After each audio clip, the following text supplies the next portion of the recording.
बोलो सतगुरुदेव की जय।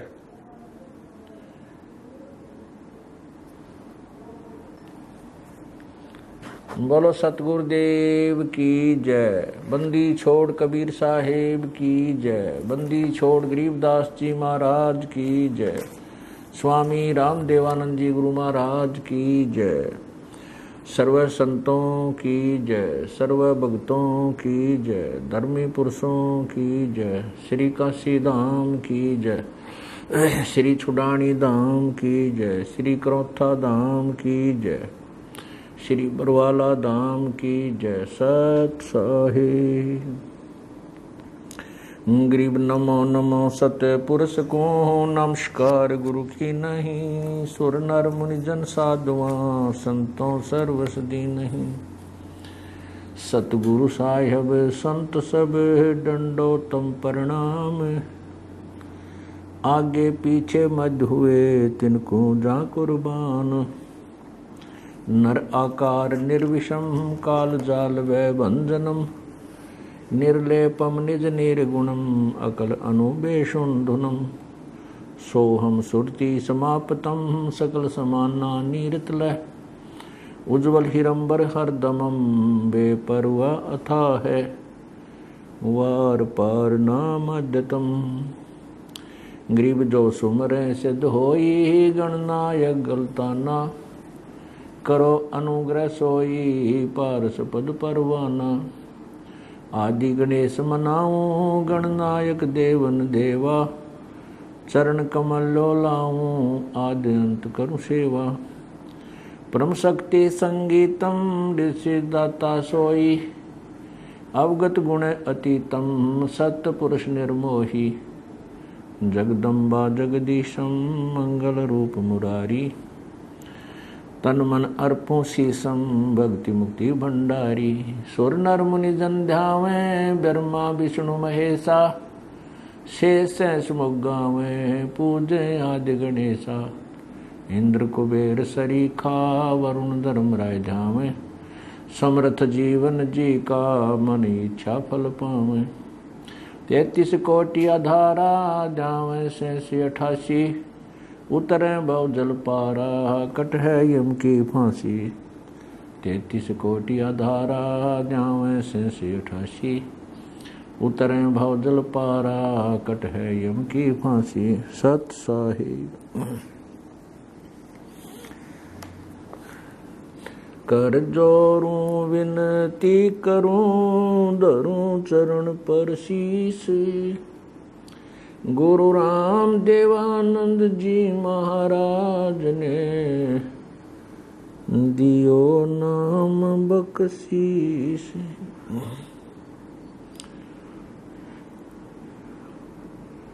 अवगुण किए तो बहुत किए करत न मानी और। भावे बंदा बख्श दियो भावे गर्दन उतार।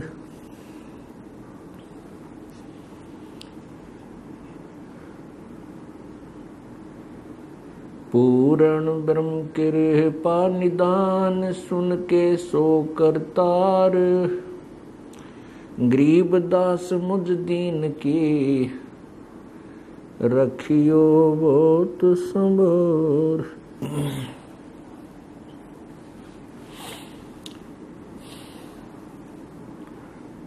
आज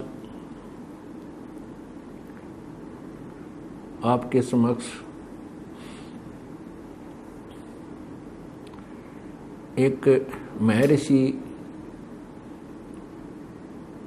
दयानंद सरस्वती जी द्वारा रची पुस्तक सत्यार्थ प्रकाश को पढ़कर सुनाते हैं।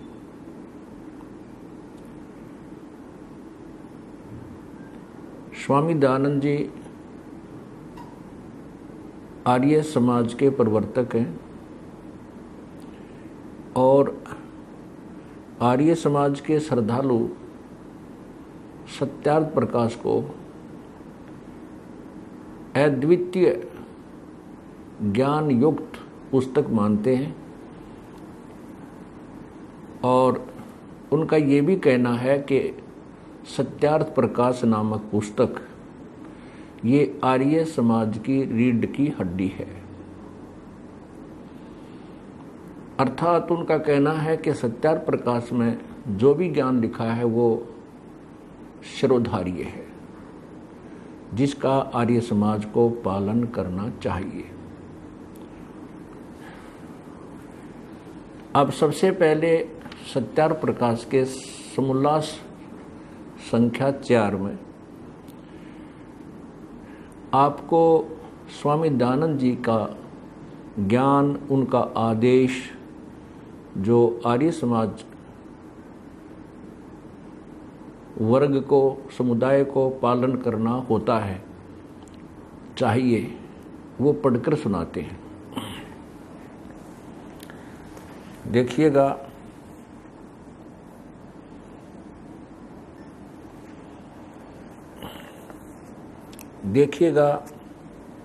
ये सत्यार्थ प्रकाश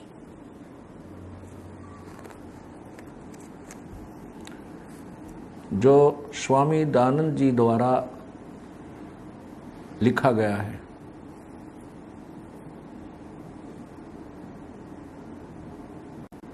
नीचे देखिए, महर्षि दयानंद सरस्वती, और ये इनका चित्र ऊपर से देखिए, अथ सत्यार्थ प्रकाश है, महर्षि दयानंद सरस्वती स्वामी विरचित है। नीचे देखिएगा, प्रकाशक है वैदिक यति मंडल, दयानंद मठ, दीनानगर, पंजाब। और ये कहाँ से छपा है ये भी देखिए, यहाँ से देखिए, प्रकाशक है वैदिक यति मंडल, दयानंद मठ, दीनानगर, पंजाब। नीचे देखिए, स्वामी ओमानंद सरस्वती के सहयोग से प्राचार्य, लागत से भी कम, मूल्य 25 रुपये। नीचे देखें, ये है, नीचे देखें, आचार्य प्रिंटिंग प्रेस, मुद्रक हैं आचार्य प्रिंटिंग प्रेस, दयानंद मठ, गोहाना मार्ग, रोहतक। ये दयानंद मठ रोहतक से छपी है। और ये कौन से सन में छपी है ये यहाँ लिखा है, ईस्वी सन 17 जून 2000 में। और अब देखिए इसका चतुर्थ समोल्लास, चतुर्थ समोल्लास, ये चौथा समोल्लास। इसमें विवाह के विषय में स्वामी जी ने कहा है, नीचे देखिएगा, जो कन्या माता के कुल की 6 पीढ़ियों में न हो और पिता के गोत्र की न हो, उस कन्या से विवाह करना उचित है।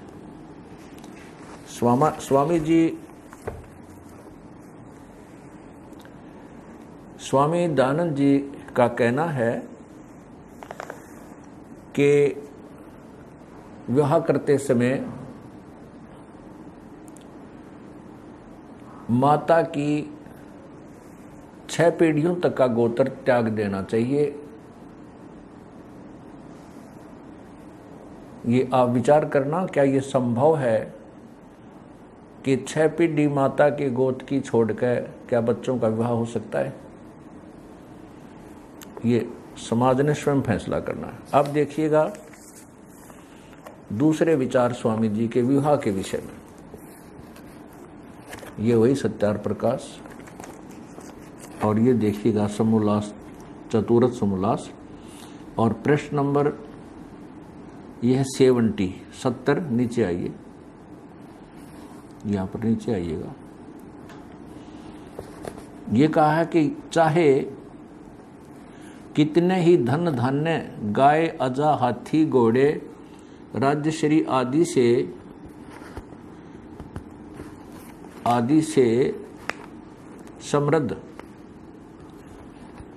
ये कुल हों, तो भी विवाह संबंध में निम्न 10 कुलों का त्याग कर दें। नीचे देखो, अब क्या बताते हैं कि जो कुल सत्क्रिया से हीन, सत्पुरुषों से रहित, वेदाध्ययन से विमुख, पृथक, इससे अलग, शरीर पर बड़े बड़े लोम अर्थात अथवा बवासीर क्षयी, दम खांसी, आमाशय, मृगी, श्वेत कुष्ठ और गलित कुष्ठ कुलों की कन्या व वर के साथ विवाह न होना चाहिए, क्योंकि ये सब दुर्गुण रोग विवाह करने वाले के कुल में भी प्रविष्ट हो जाते हैं। अब क्या कहते हैं स्वामी जी?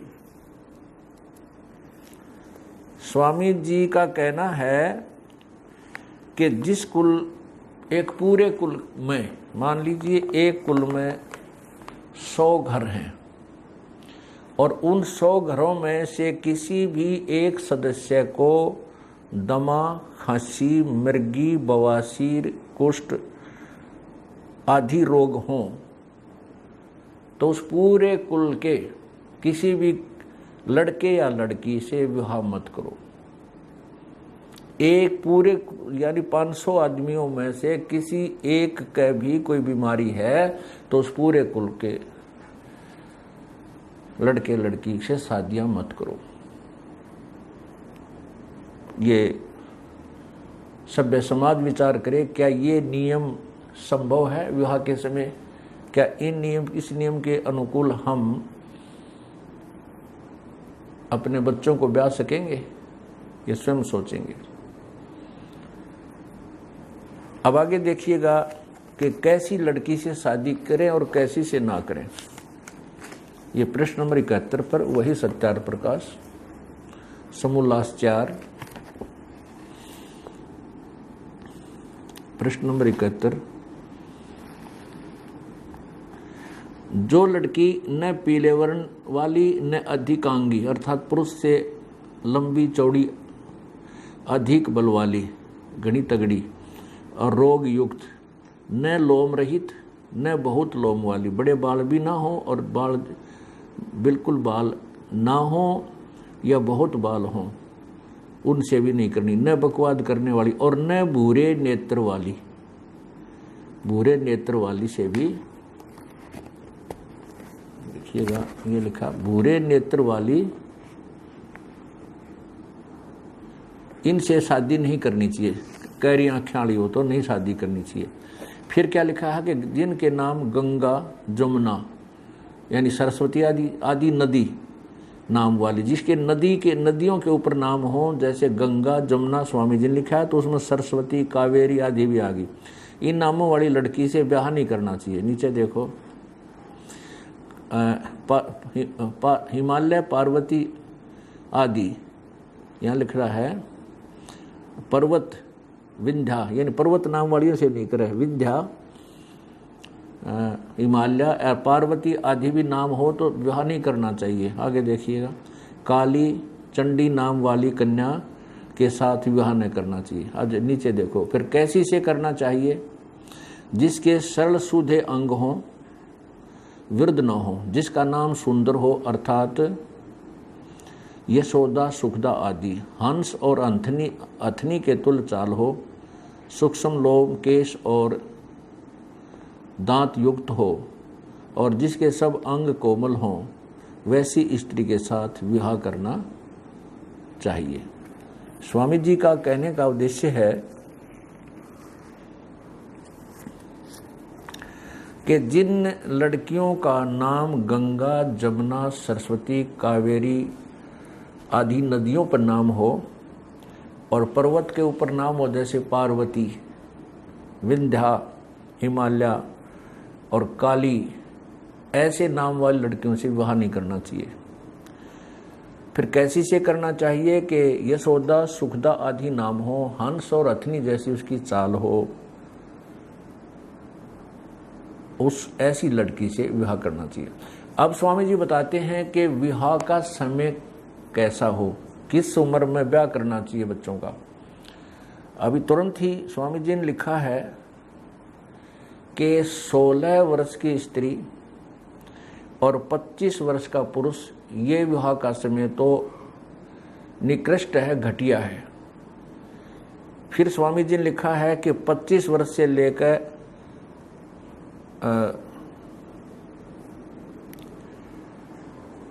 16 वर्ष से लेकर 24 वर्ष तक कन्या।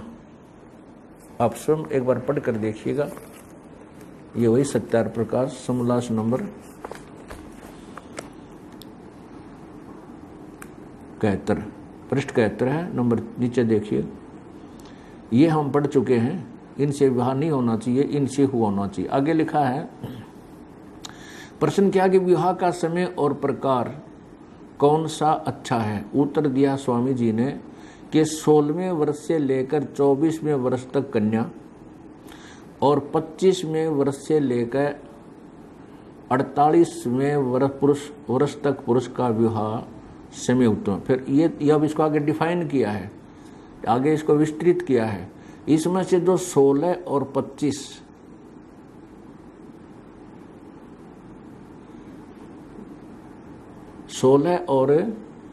इसमें से 16 और 25 में विवाह करे तो निकृष्ट है। यानी 16 वर्ष का पुरुष और 16 वर्ष की कन्या, ये देखिएगा, इसमें 16 और 25 यानी 16 वर्ष का पुरुष और 16 वर्ष की कन्या और 25 वर्ष का पुरुष का विवाह तो निकृष्ट है।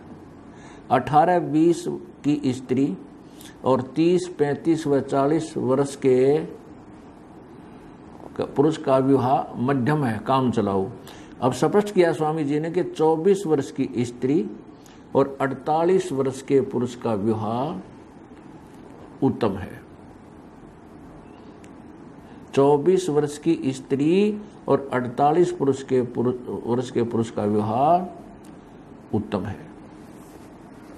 अब देखिएगा, विचार कीजिए, सभ्य समाज, क्या स्वामी दयानंद जी के ये विचार, ये आदेश कभी लागू हुए थे या वर्तमान में हैं? ये क्वाइट इम्पॉसिबल। 24 वर्ष की लड़की और 48 पुरुष के विवाह, उनका विवाह जो समय है, ये तो पिता और पुत्री के तुल्य हो जाता है। आगे देखिएगा, स्वामी जी विधवा विवाह के विरुद्ध थे। उन्होंने कहा कि विधवा का विवाह नहीं होना चाहिए। तो किसी ने पूछा तो विधवा विवाह नहीं होना चाहिए तो क्या किया जाए? तो उन्होंने कहा कि विधवा स्त्री या जिसकी पत्नी मर गई वो पुरुष नियोग करे। नियोग के विषय में स्वामी जी का कहना है कि स्त्री पुरुष केवल मिलन समय मिले, विधवा स्त्री और विधवा ही पुरुष, विदुर पुरुष, विधवा स्त्री विदुर पुरुष, वो केवल विवाह समय मिले, मिलन समय मिले और फिर एक दूसरे से भिन्न रहें। जब स्त्री को गर्भ रह जाए तो वो पुरुष फिर उसे ना मिले।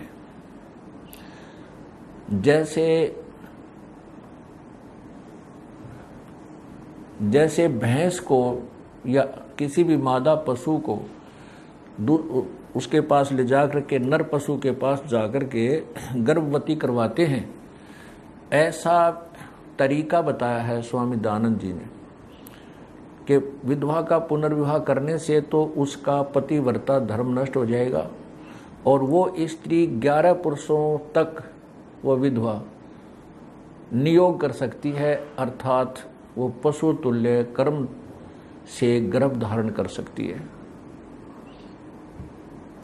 तो उससे उसका पतिव्रता धर्म बचा रहेगा। महर्षि जी के कहने का ये तात्पर्य है। और फिर नियोग अर्थात केवल गर्भ धारण किन किन कुलों में होना चाहिए? उन्होंने लिखा है कि शूद्र तो किसी तरह किसी से भी कर ले, उसको तो कोई प्रतिबंध नहीं है। 3 कुलों में, ब्राह्मण, वैश्य और क्षत्रिय। इसके विषय में बताया है कि ब्राह्मणी जो है केवल ब्राह्मण से ही नियोग करे और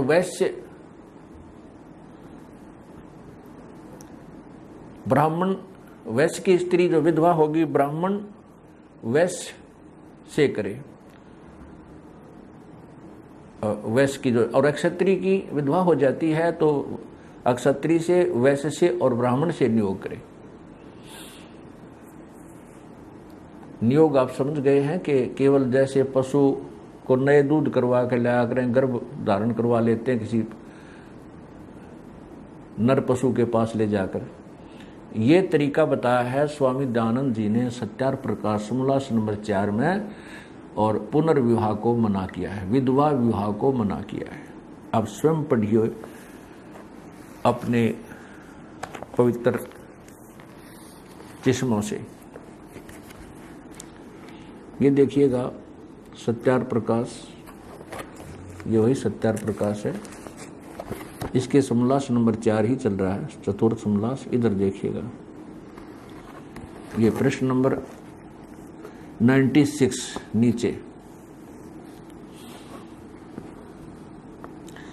जिस स्त्री व पुरुष का पाणी ग्रहण मात्र संस्कार हुआ हो और संयोग न हुआ हो, अर्थात अक्षत योनि स्त्री, अक्षत वीर्य पुरुष हो, तो उस स्त्री व पुरुष का अन्य पुरुष के व स्त्री से पुनर्विवाह होना चाहिए। और शूद्र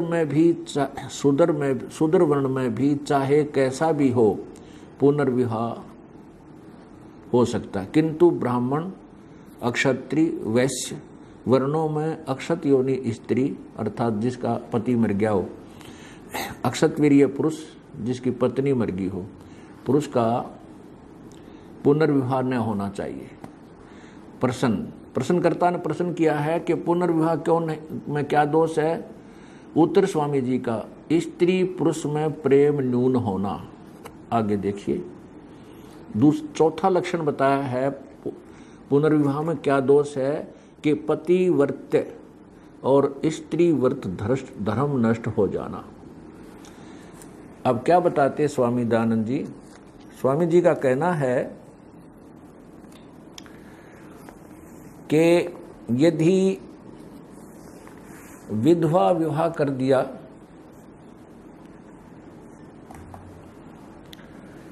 यदि विधवा का विवाह कर दिया जाए तो उसका पतिव्रत्य धर्म नष्ट हो जाए। और इसी प्रकार यदि विधुर का अर्थात जिसकी पत्नी मर गई उसका पुनर्विवाह किया जाए तो उसका क्षत्रिय व्रत ये नष्ट हो जाएगा। पुनर्विवाह करने से तो स्त्री का पतिव्रता धर्म नष्ट हो जाएगा, स्वामी जी कह रहे हैं, और वो 11 पुरुषों तक नियोग कर सकती है, वो पशु तुल्य कर्म कर सकती है। देखिएगा इसी सत्यार प्रकाश के प्रश्न नंबर 101 पर, ये देखिएगा सत्यार प्रकाश समोल्लास नंबर 4, और यहां देखिएगा 101 पृष्ठ पे प्रश्न, एक स्त्री व पुरुष कितने नियोग कर सकते हैं और विवाहित नियुक्त पतियों का क्या नाम होता है? उत्तर देते स्वामी जी, नीचे देखिएगा। इस इमाम तविंद्र, इस जैसा इस मंत्र में, जैसा इस मंत्र में 11वें पुरुष तक स्त्री नियोग कर सकती है, वैसे पुरुष भी 11वीं स्त्री तक नियोग कर सकता है। स्वामी जी का कहना है कि यदि विधवा का पुनर्विवाह कर दिया तो उसका पतिव्रता धर्म नष्ट हो जाएगा, इसलिए उसको नियोग करें। नियोग का तात्पर्य बता दिया स्वामी जी ने कि केवल वो मिलन समय मिले। अभी आपको दिखाते हैं पूरा प्रकरण, नियोग किस प्रकार करना चाहिए। वो स्त्री पुरुष केवल जो विधवा हैं और विधुर हैं वो केवल मिलन समय मिले, और जब स्त्री को गर्भ रह जाए तो वो पुरुष उस स्त्री से नहीं मिले। और वो स्त्री अकेली संतान की परवरिश करे, और जो विदुर है, विदुर, वो स्त्री किसी विधवा स्त्री के साथ अपने लिए भी संतान पैदा कर सकता है, उस विधवा के गर्भ धारण करवा दे और उस संतान को वो स्त्री अकेली 3 वर्ष तक पालन पोषण करके उस पुरुष को दे देगी।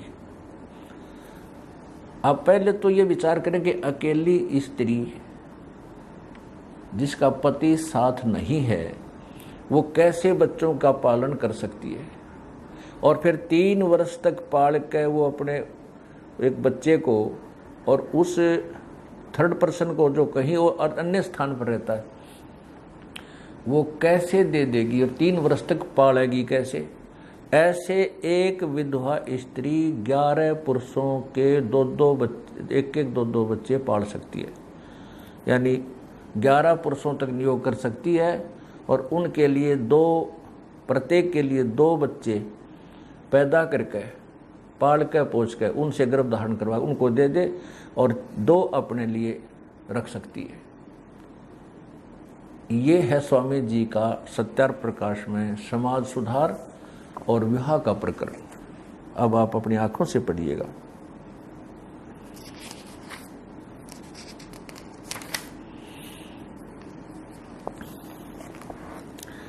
अब आपने यहां तक पढ़ा है सत्यार्थ प्रकाश सुमलास 4। चौथा पुनर्विवाह में दोष बताया है कि पति वर्त और स्त्री वर्त धर्म नष्ट होना। अब नीचे चलिए, प्रश्न किया है कि पुनर्विवाह और नियोग में क्या भेद है।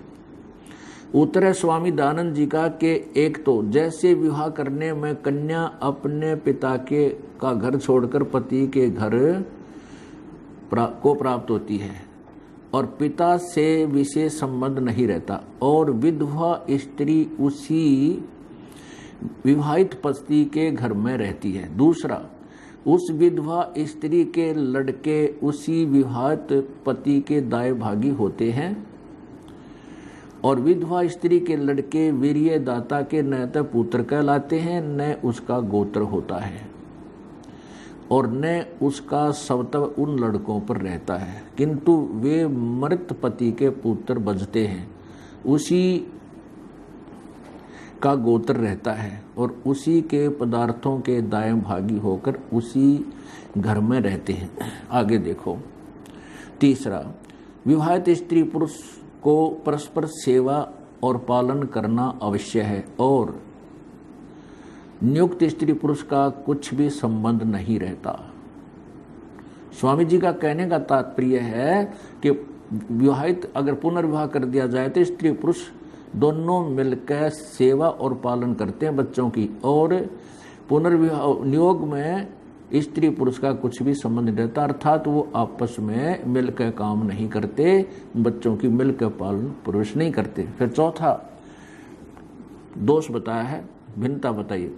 विवाहित स्त्री पुरुष का संबंध मरण पर्यंत रहता है, अगर उनका पुनर्विवाह किया जाए तो वो दोनों, देखो, विवाहित स्त्री अगर विवाह कर दिया जाए विधवा का तो विवाहित स्त्री पुरुष का संबंध मरण पर्यंत रहता है, और नियुक्त यानी जो अस्थायी संबंध जो किया जाता है स्त्री पुरुष का कार्य सिद्धि के पश्चात छूट जाता है, यानी जो उनका गर्भधारण रह गया तो स्त्री पुरुष का कोई नाता नहीं है उसके पश्चात। आगे देखियो। विवाहित स्त्री पुरुष आपस में घर के कार्य को सिद्धि करने में यत्न किया करते हैं और नियुक्त स्त्री पुरुष अपने अपने घर के काम किया करते हैं। अर्थात अगर विवाह कर दिया जाए, विचार कीजिए पुण्यात्माओं,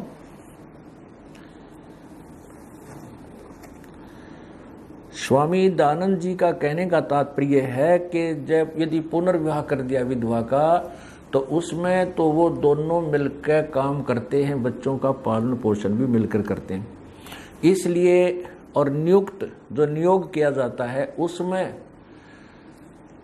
स्त्री पुरुष का संबंध केवल इतना ही है जब उनका कार्य सिद्ध हो जाए, अर्थात उनका गर्भ रह जाए, फिर वो अपने अपने घर में काम करें। और वो इससे सिद्ध है कि वो स्त्री अकेली ही बच्चों की परवरिश करे जो विधवा होगी। विचार आपने करना है ये नियम पालन के योग्य है या नहीं, आगे देखिएगा।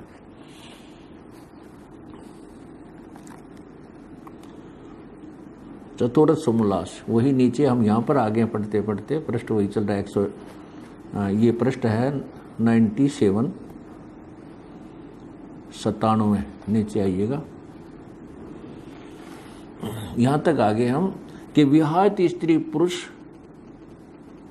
आपस में घर के कार्य को सिद्धि करने में यत्न करते हैं, अर्थात जब पुनर्विवाह कर दिया जाए तो वो मिलकर काम करते हैं, और नियुक्त स्त्री पुरुष अपने अपने घर के काम किया करते हैं। नीचे देखो, जैसे विवाहित स्त्री पुरुष सदा संग रहते हैं वैसे नियुक्त स्त्री पुरुष का व्यवहार नहीं है, किंतु बिना ऋतुदान समय वे इकट्ठे न हों, केवल यानी संभोग के समय इकट्ठे हों, इसका स्पष्ट वर्णन फिर अपने अलग अलग। परंतु वही नियुक्त स्त्री 2-3 वर्ष पर्यंत उन लड़कों को, यहाँ देखना ये सारा ही पढ़ते हम नीचे से, नीचे देखो, नीचे नीचे, इकट्ठे न हो। जो स्त्री अपने लिए नियोग करे तो जब दूसरा गर्भ रहे उसी दिन से स्त्री पुरुष का संबंध छूट जाए, और जो पुरुष अपने लिए करे तो दूसरे गर्भ के रहने से संबंध छूट जाए। परंतु वही नियुक्त स्त्री 2-3 वर्ष पर्यंत उन लड़कों का पालन करके नियुक्त पुरुष को दे देवे। ऐसे एक विधवा स्त्री 2 अपने लिए और 2 अन्य 4 पुरुषों के लिए संतान उत्पन्न कर सकती है। एक मृत स्त्री पुरुष भी 2 अपने लिए और 2 अन्य 4 विधवाओं के लिए उत्पन्न कर सकता है। ऐसे अभी आपने पढ़ा सत्यार प्रकाश में कि स्वामी जी कह रहे हैं कि यदि विधवा का पुनर्विवाह कर दिया जाए तो वो आजीवन इकट्ठे रहते हैं, और नियुक्त यानी नियोग करने में केवल वो मिलन समय मिलते हैं, इसलिए वो नियोग करने को महत्व दे रहे हैं और पुनर्विवाह को मना कर रहे हैं। और उन्होंने स्पष्ट किया है कि एक स्त्री दूसरे जो है पुरुष के लिए भी एक विधुर के लिए 2 संतान पैदा करके 2 या 3 वर्ष पाल के उसको दे दे, और 2 अपने लिए किसी जिसकी पत्नी मर गई हो उस विधुर से गर्भ धारण करके और स्वयं ही पालन पोषण करे, 2 बच्चे अपने लिए पैदा करते हैं। ऐसे 4 पुरुषों के साथ वो ऐसे संपर्क करके और 2 अपने लिए और 2 उन 4 के लिए कुल 10 बच्चे उत्पन्न एक औरत कर सकती है। फिर उन्होंने लिखा कि ऐसी एक स्त्री 11 पुरुषों तक भी नियोग कर सकती है, पशु तुल्य कर्म कर सकती है। उसमें किस सतिथि मान ले किसी से ना गर्भ धारण रहा होता हो तो अन्य वो चेंज करती रहे।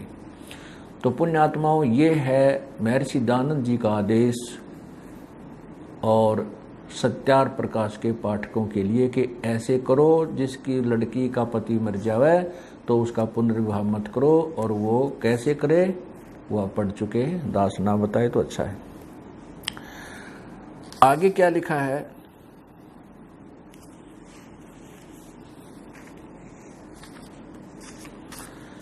अब देखिए किसी प्रश्नकर्ता ने प्रश्न किया,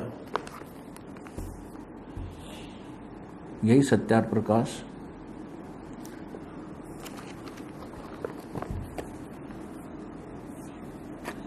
सत्यार चौथा समोल्लास पृष्ठ 100, इधर आइए 100 पृष्ठ पे, ये 100 पृष्ठ पे नीचे देखिए। प्रश्न, जिस विधवा का देवर अर्थात पति का छोटा भाई न हो तो नियोग किसके साथ करे? उत्तर, स्वामी जी देवर की डेफिनेशन बता रहे हैं, देवर के साथ।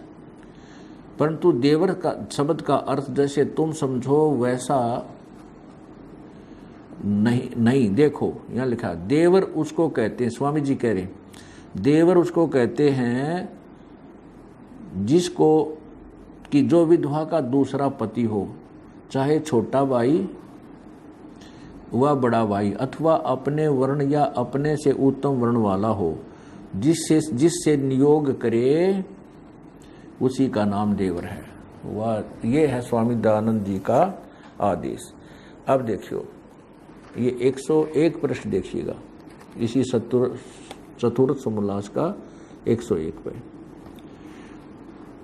अब स्वामी जी से प्रश्न किया किसी ने कि एक स्त्री व पुरुष कितने नियोग कर सकते हैं और विवाहित नियुक्त पतियों का क्या नाम होता है? यहां देखिएगा, उत्तर देते स्वामी जी कि जैसे इस मंत्र में 11वें पुरुष तक स्त्री नियोग कर सकती है, वैसे पुरुष भी 11वीं स्त्री तक नियोग कर सकता है। अब देखो ये स्पष्ट हो गया कि नियोग का तात्पर्य है कि विधवा स्त्री किसी स्त्री मृत पुरुष के साथ केवल जो पशु कर्म करते हैं ऐसे कर्म करके गर्भ धारण कर ले, उसके बाद उससे उसका कोई लेना देना नहीं, और वो बच्चे उस पति मरे हुए मृत पति के माने जाएंगे, उसी का गोत्र होगा और उसी के संपत्ति के दाए भागी होंगे। जो वीर्य दाता है उसके वो पुत्र नहीं कहलाएंगे, ना उसका गोत्र होगा, वो तो पति मर गया, मर चुका है, उसके पुत्र कहे जाएंगे। ये स्वामी जी ने स्पष्ट किया है। देखिएगा एक बार फिर देखिए,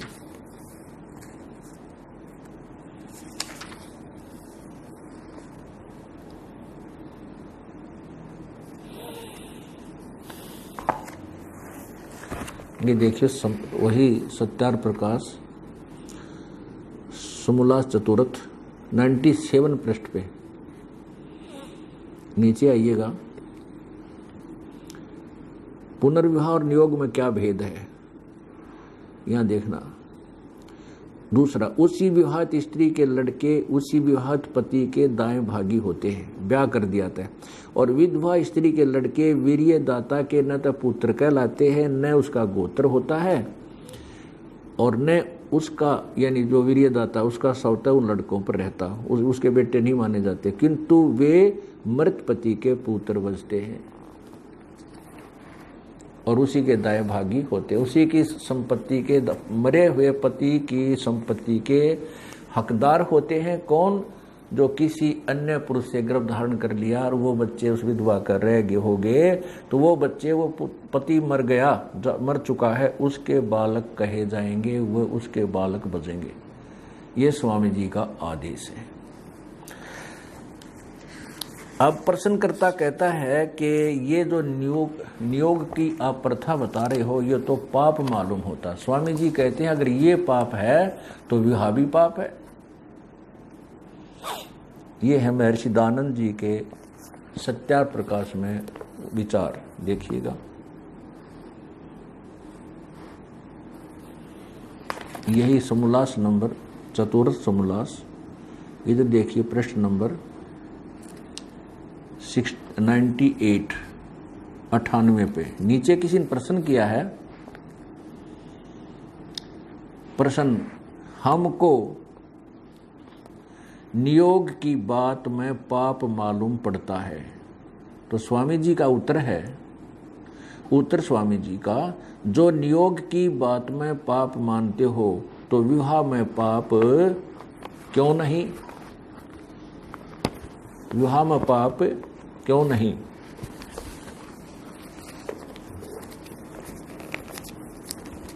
ये देखिएगा ये क्या कहते हैं कि प्रश्नकर्ता कहते हैं कि हमको नियोग की बात में पाप मालूम पड़ता है। स्वामी जी उत्तर देते हैं महर्षि दयानंद जी, जो नियोग की बात में पाप मानते हो तो विवाह में पाप क्यों नहीं? ये है स्वामी जी का क्यों नहीं मानते।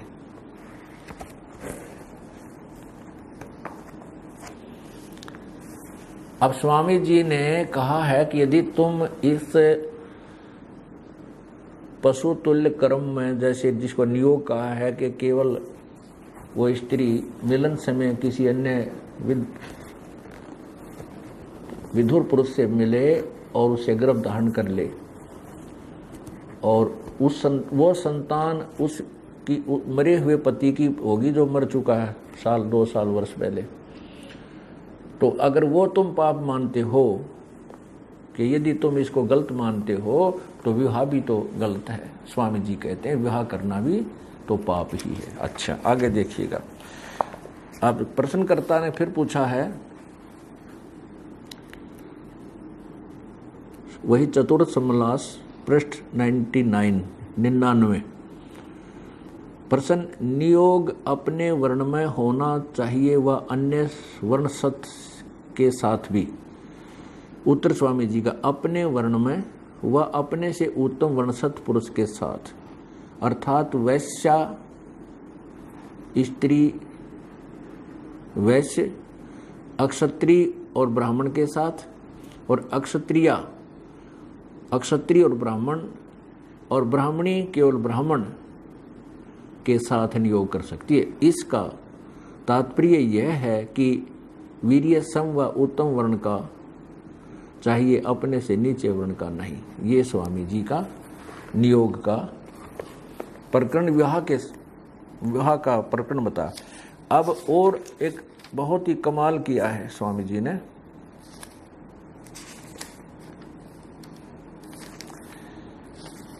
एक और ही कमाल किया है, अब देखिएगा।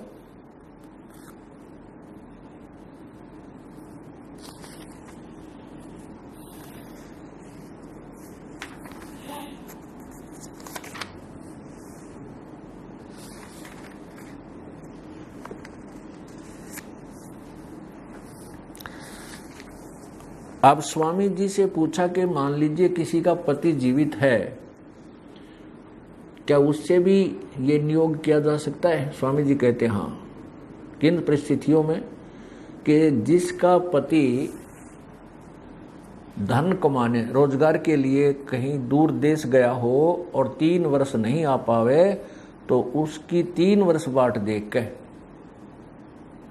वो किसी अन्य पुरुष से, वो विवाहित स्त्री अन्य पुरुष से यही पशु तुल्य कर्म नियोग करके संतान उत्पत्ति कर ले,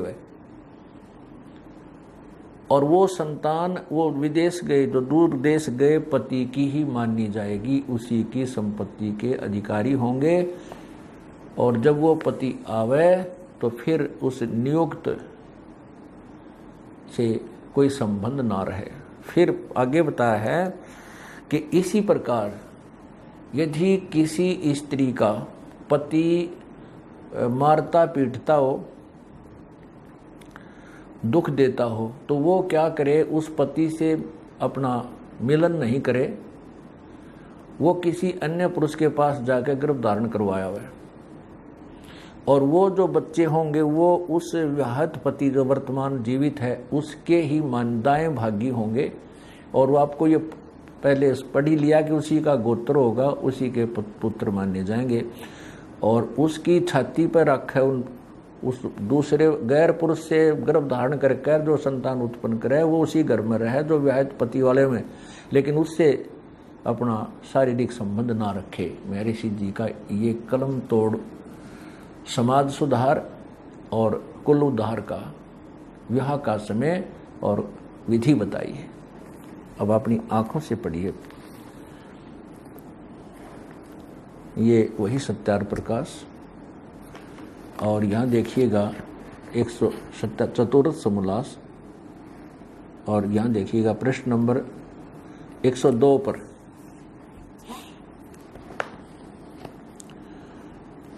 यहां पूछा विवाहित स्त्री जो विवाहित पति धर्म के अर्थ परदेश गया हो तो 8 वर्ष, विद्या के लिए और कीर्ति के लिए गया हो तो 6, और धन आदि यानी रोजगार के लिए गया हो, कमाने के लिए गया हो तो 3 वर्ष तक बाट देख के पश्चात यानी बाद में नियोग करके संतानों उत्पत्ति कर ले। जब विवाहित पति आवे तो नियुक्त पति छूट जावे। अच्छा आगे देखो, वैसे ही जो पुरुष अत्यंत दुखदायक हो तो तुरंत छोड़कर दूसरे से नियोग से संतानों उत्पत्ति करके उसी विवाहित पति के दाय भागी संतान कर लेवे इत्यादि प्रमाण और युक्तियों से स्वयंवर विवाह और नियोग से अपने अपने कुल की उन्नति करे। फिर देखिए नीचे, जैसे औरस अर्थात विवाहित पति के पति से उत्पन्न हुआ पुत्र पिता के पदार्थों का स्वामी होता है, वैसे ही अक्षेत्रज यानी उस अर्थात नियोग से उत्पन्न हुए पुत्र भी मृत पति के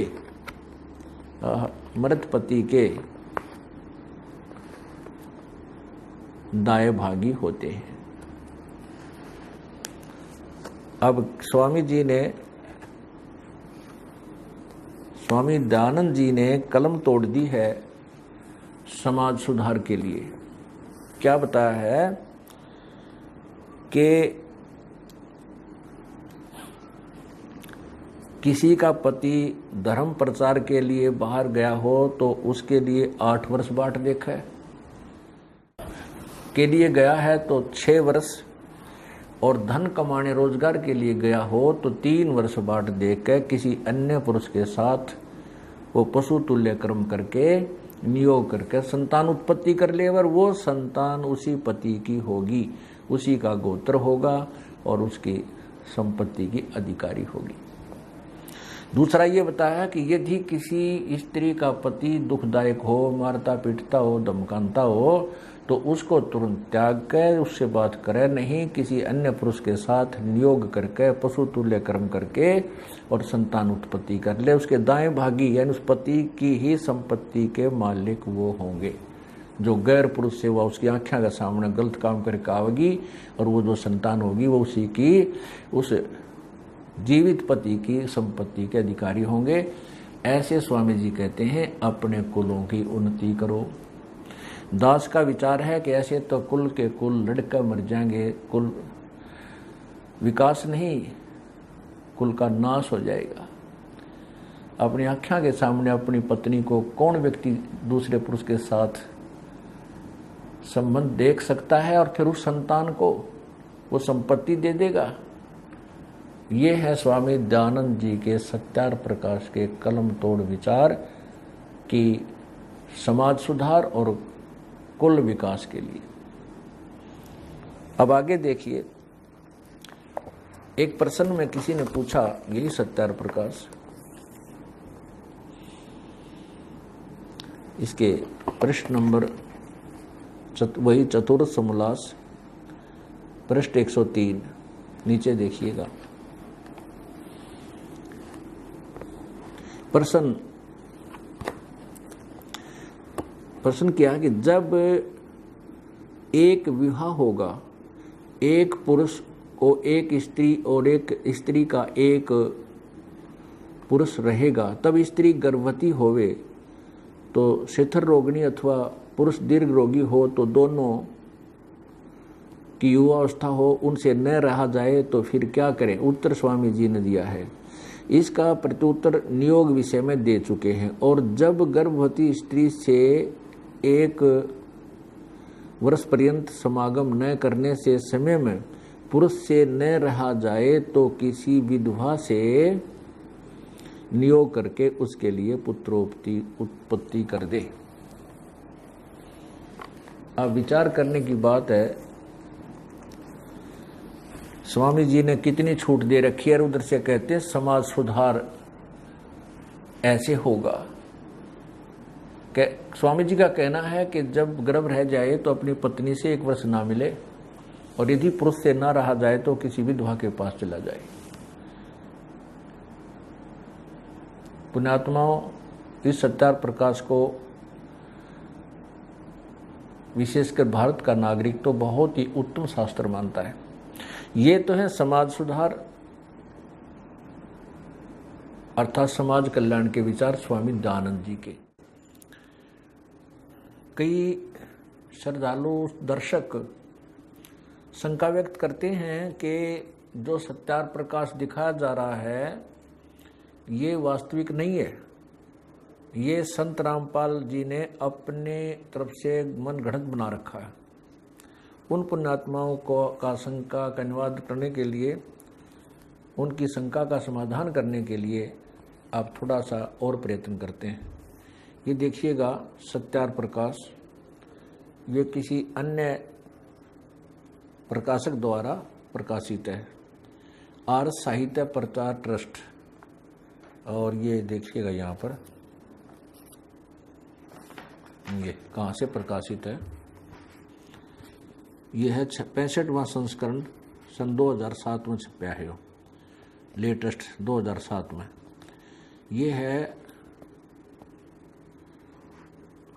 श्रीमद स्वामी दयानंद सरस्वती स्वामी विरचित आर्य साहित्य प्रचार ट्रस्ट, प्रकाशक हैं और क्रिया केंद्र, विक्रय केंद्र खारी बावली, आर्य साहित्य प्रचार ट्रस्ट, खारी बावली दिल्ली, मुख्यालय नयाबास दिल्ली, दूरभाष। और Ramakrishna press, Narayan and India, नई दिल्ली, फेज 2 से। और इसमें भी देखिएगा समोल्लास नंबर 4 में, ये समोल्लास नंबर चतुर्थ समोल्लास, इसमें इतना है कि पृष्ठ बदल जाते हैं छोटी बड़ी लिखाई होने के कारण। ये चम्मन पृष्ठ पे देखना, इधर देखो चम्मन पृष्ठ पे ये नीचे है, ये वही है कि कितने ही धन धान्य गाय अजा हाथी घोड़े राज्य श्री आदि समृद्ध ये कुल हों, तो भी विवाह संबंध में निम्नलिखित 10 कुलों का त्याग कर दे। तो इनमें कौन कौन है ये देख लिए। जो कुल सत्क्रिया से हीन, सत्पुरुषों से रहित, वेद ज्ञान से विमुख, शरीर पर बड़े बड़े बाल, लोम अर्थात अथवा बवासीर, अक्षयी, दमा, खांसी, आमाशय, मृगी, श्वेतकुट और गलित कुष्ठों से युक्त कुलों की कन्या व वर से विवाह न करना चाहिए। आगे देखो, फिर मोटे मोटे दिखाऊंगा ये इसमें, फिर आप देख सकते हो। भूरे नेत्र वाली लड़की से ब्याह नहीं होना चाहिए, गंगा जमुना उनसे नहीं होना चाहिए, पार्वती आदि पर्वत वाली नाम से नहीं होना चाहिए, काली आदि भीषण नाम वाली कन्या के साथ विवाह न करना चाहिए। नीचे देखो विवाह का समय कौन सा अच्छा है, ये देखो नीचे यहाँ से देखो, 24 वर्ष की स्त्री और 48 पुरुष का विवाह उत्तम है। 24 वर्ष की स्त्री और 48 वर्ष के पुरुष का विवाह उत्तम है। और दिखाते हैं, अब देखिए वो प्रमाण जिसमें स्वामी जी ने विधवा विवाह को मना किया है, जो हम आपको पहले दिखा चुके हैं। अब इस दूसरे प्रकाशक के द्वारा भी प्रकाशित सत्यार प्रकाश में आप स्वयं देखिए। ये है वही चतुर्थ समोल्लास और ये पृष्ठ नंबर इसका है 77। नीचे देखिए, स्त्री पुरुष का बहुविवाह होना योग्य है व नहीं, उत्तर युगपत न अर्थात एक समय में नहीं। नीचे देखो, जिस स्त्री व पुरुष का पाणी ग्रहण मात्र संस्कार हुआ हो और संयोग न हुआ हो, अर्थात अक्षत योनि स्त्री और अक्षत वीर्य पुरुष हो उनका अन्य स्त्री व पुरुष के साथ पुनर्विवाह होना चाहिए। अर्थात जिनका सगाई हुई और ब्याह मिलन ना हुआ हो उनका तो हो सके है, लेकिन अक्षत फिर आगे किंतु ब्राह्मण क्षत्रिय नहीं होना, उनका अन्य स्त्री पुरुष पुनर्विवाह नहीं होना चाहिए। आगे देखना, किंतु ब्राह्मण क्षत्रिय और वैश्य वर्णों में अक्षत योनि माने जो ब्याही जा चुकी है, किसी दूसरे पुरुष के साथ संग हो चुका है जिसका, और अक्षतवीर्य पुरुष का पुनर्विवाह न होना चाहिए। पुनर्विवाह में क्या दोष है? स्वामी जी ने उत्तर दिया, स्त्री पुरुष में प्रेम न्यून होना। आगे देख, चौथा बताया है पति व्रत और स्त्री व्रत धर्म नष्ट होना, यानी अगर पुनर्विवाह कर दिया विधवा का तो उसका पतिव्रता धर्म नष्ट हो जाएगा। और स्वामी जी फिर क्या 81 पृष्ठ पे लिखा है कि वो स्त्री 11 पुरुषों तक नियोग कर सकती है। जैसा ये 81 पृष्ठ है, यही चतुर्थ समोल्लास में इस मंत्र में 11वें पुरुष तक स्त्री नियोग कर सकती है, वैसे पुरुष भी 11वीं स्त्री तक नियोग कर सकता है। अब क्या बताया है, जो हमने आपको पहले 70 प्रकार दिखाया है जिसको हम कॉमन यूज कर रहे हैं, उसमें जिसको शंका हो जाती है कि ये शायद इन्होंने स्वयं बना रखा है, नहीं, उसका भ्रम निवारण करने के लिए एक और प्रकाशक द्वारा आपको दिखा, इसमें भी सेम टू सेम है। अब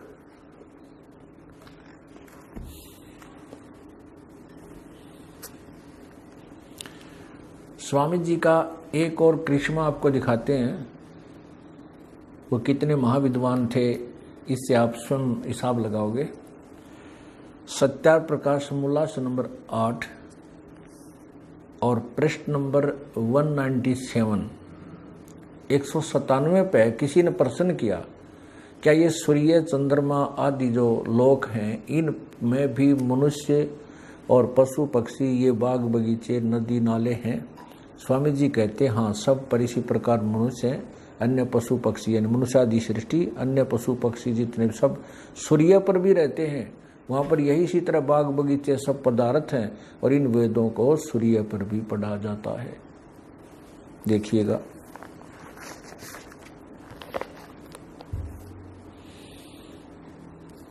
ये वही सत्यार प्रकाश और इसका ये समोल्लास अष्टम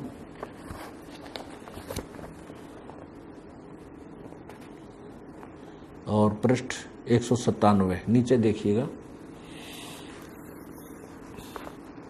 प्रश्न, सूर्य चंद्र तारे क्या वस्तु हैं और उनमें मनुष्य आदि सृष्टि है वा नहीं?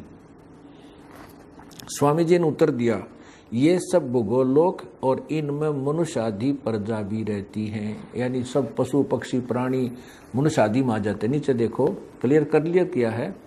जैसे परमेश्वर का यह छोटा सा लोक यानी पृथ्वी लोक मनुष्य आदि सृष्टि से भरा है, तो क्या वे सब लोक शून्य होंगे? परमेश्वर का कोई भी काम निष्प्रयोजन नहीं होता, तो इतने असंख्य लोकों में यानी सूर्य आदि में, सूर्य पर भी मनुष्य आदि सृष्टि न हो तो सफल कभी हो सकता है? अर्थात इसलिए सर्वत्र मनुष्य आदि सृष्टि है। नीचे देखो, फिर क्या लिखा है कि दाता परमात्मा ने जिस प्रकार से सूर्य चंद्र धो भूमि अंतरिक्ष और तरसथ सुख विशेष आदि पदार्थ पूर्व काल में रचे थे, ओए होए, इन सूर्य आदि पर जो पूर्व काल पदार्थ रचे थे वैसे ही इस कल्प अर्थात इस सृष्टि में भी रचे हैं। ओहो, तथा सब लोक लोकांतरों में भी बनाए हैं, भेद किंचित मात्र नहीं है। आगे देखो, किसी ने पूछा कि प्रश्न, जिन वेदों का इस लोक में प्रकाश है उन्हीं वेदों का उन लोकों में भी प्रकाश है वा नहीं? अर्थात सूर्य पर भी इन वेदों को पढ़ते हैं वा नहीं? उत्तर महर्षि जी का उन्हीं का है, अर्थात इन वेदों को वहां भी पढ़ा जाता है। स्वामी जी कह रहे हैं कि परमात्मा ने जैसे पहले इस प्रलय के से पहले सृष्टि रची थी, उसमें सूर्यादि लोक बनाए थे और उनमें ये पदार्थ पहले भी रचे थे, और उस सूर्यादि पहिया अब भी वह बाग बगीचे, किस्मस, मेवा, मनुखा, दाख, ये सब फल फूल झरने आज भी सूर्य पर रचे हुए हैं, और वहाँ पर इन्हीं वेदों को पढ़े जाते हैं। इन्हीं वेदों को पढ़ते हैं वहाँ पर सूर्य पर रहने वाले व्यक्ति। ये है महर्षि दयानंद जी का सत्यार प्रकाश का ज्ञान। आप देख लेना पुण्यात्माओं, यो ज्ञान है या अज्ञान है। सत साहिब।